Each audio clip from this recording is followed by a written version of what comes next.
పాకిస్తాన్ నిన్న రాత్రి నిజంగానే వణికింది.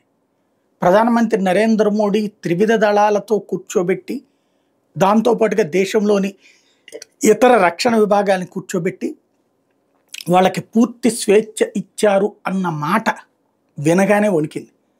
నిన్న రాత్రి చాలా ప్రాంతాలలో పాకిస్తాన్కి సంబంధించినటువంటి సైనికాధికారులు పదే పదే సమావేశాలయ్యారు. సమస్య ఏంటంటే, పాకిస్తాన్లో సైనికాధికారులు ప్యూర్లీ కరప్టెడ్ బ్యాచ్. బిజినెస్లు చేసుకుంటూ ఉంటారు. సైన్యం అక్కడ భూముల్ని కబ్జా చేస్తుంది, అక్కడ భూములు అమ్ముకుంటూ ఉంటుంది, రియల్ ఎస్టేట్ వెంచర్లు చేస్తూ ఉంటుంది, చిల్లకొట్లు ఇట్లాంటి ఏది పెద్ద పెద్ద షాపింగ్ మాల్స్ అవి పెట్టి నడుపుతూ ఉంటుంది. అది సైనికాధికారులు తింటూ ఉంటారు. ఆ సైన్యంలో పనిచేసేటటువంటి సిబ్బంది అందులో వర్కర్ లాగా చేసేటటువంటి పరిస్థితి ఉంటూ ఉంటుంది. అంత దరిద్రంగా ఉంటుంది అక్కడ అడ్మినిస్ట్రేషన్. అక్కడ వాళ్ళకు ఒక భయం. ఇప్పటికే వాళ్ళలో చాలామంది వాళ్ళ కుటుంబాలని బ్రిటన్కి, అమెరికాకి పంపించేశారు. తేడా వచ్చిందంటే కనుక ఈవెన్ సైనికులు కూడా తిరగబడేటటువంటి పరిస్థితి ఉంది కొంతమంది మీద. కాబట్టి ఒక పక్కన, రెండవది అక్కడ ఉన్నటువంటి ఇప్పటికిప్పుడు ఉన్నటువంటి పరిస్థితి ఏంటి, భారత్ ఏం చేస్తుంది అన్నది వాళ్ళకి అర్థం కావట్లేదు.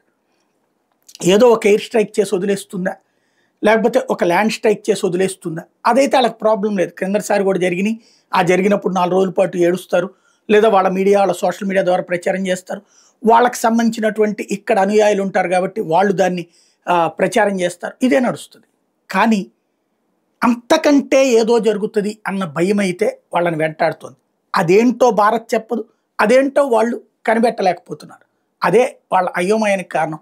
అందుకే రాత్రి వేళల్లో కొన్ని నగరాలలో లేదా సైనిక స్థావరాల ప్రాంతాల్లో కరెంటు తీసేసుకుని కూర్చుంటున్నారు అంటే పరిస్థితి ఏంటో అర్థం చేసుకోవచ్చు.